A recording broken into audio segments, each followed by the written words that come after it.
O progresso experimentava chegar à nossa região através de uma linha de trem, puxada por burros.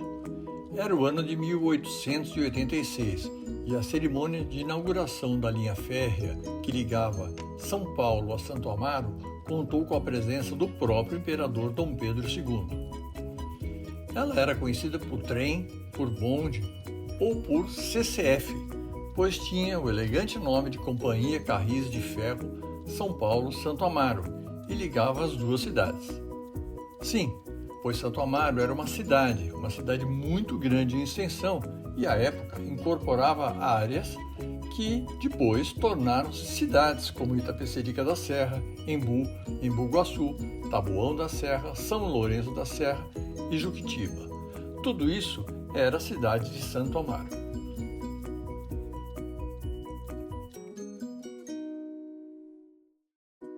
Santo Amaro era autônoma, vizinha de São Paulo, até o ano de 1935, quando foi extinta e incorporada à capital paulista. Quem já viu a série de filmes da TV Brooklyn sobre o aeroporto de Congonhas, sabe por que Santo Amaro deixou de ser uma cidade e acabou sendo anexada à cidade de São Paulo. O que hoje chamamos de Brooklyn era o chamado quinto desvio, um tipo de parada obrigatória na linha do bonde, importante para o descanso dos animais e um grande impulsionador para o desenvolvimento da época. A antiga fazenda Casa Grande, de propriedade do empresário alemão Júlio Clowning, começou a ser loteada e, pela sua geografia e localização, meio do caminho entre as duas cidades que cresciam rapidamente e a proximidade com o rio Tietê, também acabou por atrair estrangeiros que admiraram a região, especialmente alemães, russos, ucranianos, portugueses, espanhóis e escandinavos. A sede da fazenda ficava no que é hoje na Brito Peixoto com a rua Godoy Colasso. É nesse começo do século XX que surge o empreendedor Álvaro Rodrigues. Ele se associa a Júlio Clowning no processo de loteamento desta grande fazenda. Já vamos falar mais sobre ele. Enquanto casas começavam a ser construídas, os lotes eram cultivados especialmente com flores transportadas por carroças levadas aos grandes centros consumidores da época. E as plantações acabaram sendo um atrativo a mais para encantar novos compradores de lotes, fazendo que nossa região observasse um crescimento populacional numa região que ainda hoje é valorizada por sua intensa arborização nas ruas e nos jardins das suas casas. A empresa canadense Trowning Light and Power Company implantou a eletrificação das linhas de bondes em 1910 e os burros deram lugar a um novo dinamismo na região. A corrida imobiliária na região não é uma característica só atual. No início do século passado, 3 grandes empresas focaram loteamentos que rapidamente impulsionaram a ocupação, a colonização e o desenvolvimento dessa importante e estratégica região. A eletrificação incentivou a instalação de indústrias na região e muitas simbolizaram por todo o século a região do Brooklyn. Quem não associa a nossa região a fábricas como a Kibon, a Caloi e a Lacta? Para conhecer como o desenvolvimento da região foi estrategicamente elaborado, vamos conhecer quem eram esses grandes empreendedores da época. O principal loteamento foi realizado pela dupla, Júlio Clowning e Álvaro Rodrigues. Anote esse nome, Álvaro Rodrigues. O empreendimento deles, de 174 alqueires, da antiga fazenda Casa Grande, localizava-se entre a Avenida Santo Amaro, a Marginal do Rio Pinheiros, a Avenida Morumbi e Baixada, que ficou conhecida como Águas Espraiada, hoje a Avenida Roberto Marinho.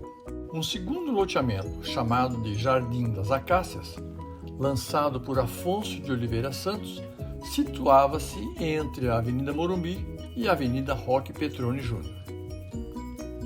E o terceiro, lançado pela Sociedade Anônima Fábrica Votorantim, entre as avenidas Santo Amaro, Washington Luiz, Avenida Vicente Hall e a Águas Espraiadas, hoje conhecido como Brooklyn Velho. O português Álvaro Rodrigues chegou ao Brasil e ao Brooklyn em 1904, quando nossa região ainda fazia parte da cidade de Santo Amaro. Empreendedor, benemérito, filantropo, Álvaro Rodrigues atendeu aos moradores da região, incentivou a comunidade, fez um papel de prefeito numa época em que a região não tinha nem recebia os benefícios que sua população, em crescimento constante, exigia. Álvaro Rodrigues doou lotes do seu empreendimento, assim como importantes áreas para a construção de praças e bens públicos. E o desenho do loteamento também registra, hoje como bairro, a generosidade das ruas largas, arborizadas, um diferencial que não se compara a de nenhum outro bairro de São Paulo.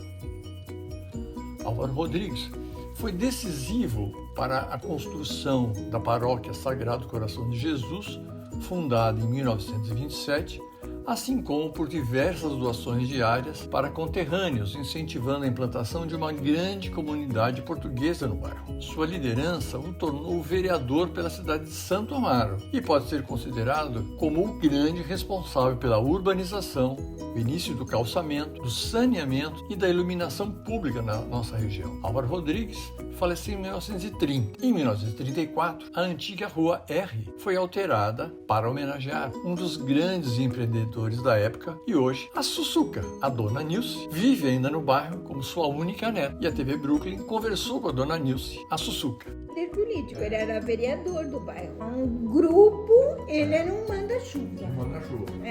Antigamente, as famílias não ficavam cutucando, entende? Morreu, sofre, chora uma vida inteira, mas não fica falando. Principalmente quando tem uma criança pequena, que era eu, não era? Eu fui a última.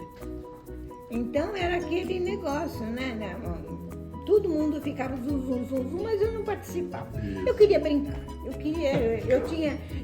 Nós tínhamos uma vizinha que tinha uma filha mais velha deles, era um ano mais nova, que então era minha amiguinha. A Lucilena, eu e a Lucilena era para tudo, né? Então a gente tinha na casa, no quintal delas, tinha um quartinho de madeira que o marido dela, não sei, comprou, sei lá o que é aquilo. E a gente fazia casinha lá, entende? Então a gente não precisava nem sair na rua, porque quando foi construído o muro da casa, foi feito um portão para nós passarmos, ela e eu, que nós éramos pequenas, para não ter que passar pela rua. Então nós passávamos pelo portão do quintal. E a gente tinha lá o quartinho que era para brincar. Claro. Lógico, eles guardavam lá alguma coisa, mas era coisa deles, né? Mas era... Ali era o mundo seu. Era o nosso mundo, o meu quintal, o quintal deles, era dia e noite se deixasse, né?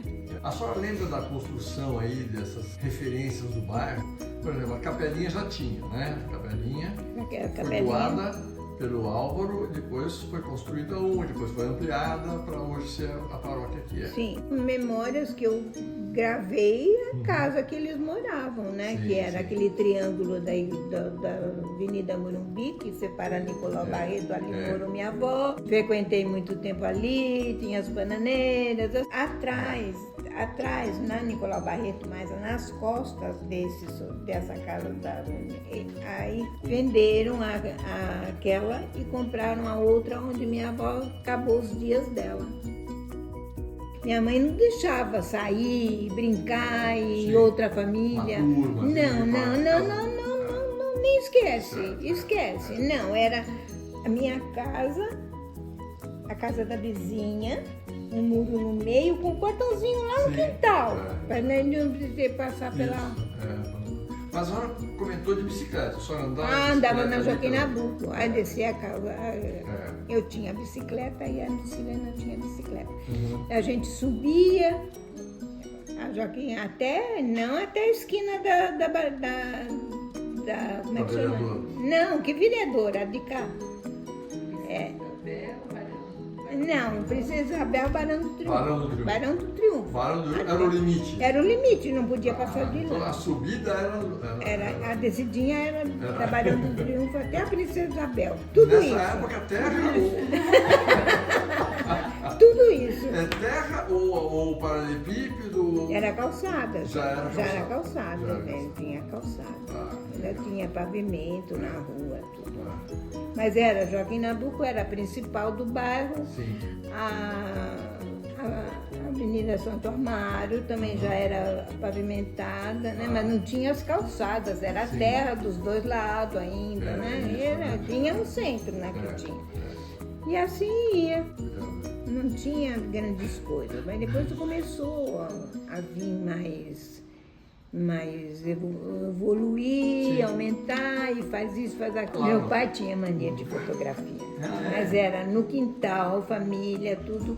Eu tenho 1000 fotografias pequenininhas, na ilha. E tenho um álbum de fotografia lá em casa que está encostado. Conservar do lugar, do jeito que conservei, é raro. É raro, porque eu nasci na esquina da Princesa Isabel. Moro na Joaquim Nabuco. Então, a senhora ficou ali, né? Raiz, criou uma raiz. Numa localização. E eu não tenho por que sair. Minha vida é isso. Dona Nilce é viúva de Patrício Marco, um empreendedor que trabalhou na imobiliária Fialho durante décadas. A imobiliária Fialho era muito conhecida aqui no bairro, ficou instalada na bifurcação entre a Avenida Santo Amaro com o início da Rua Portugal. Ele acabou por constituir sua própria empresa, instalando-se em Interlagos.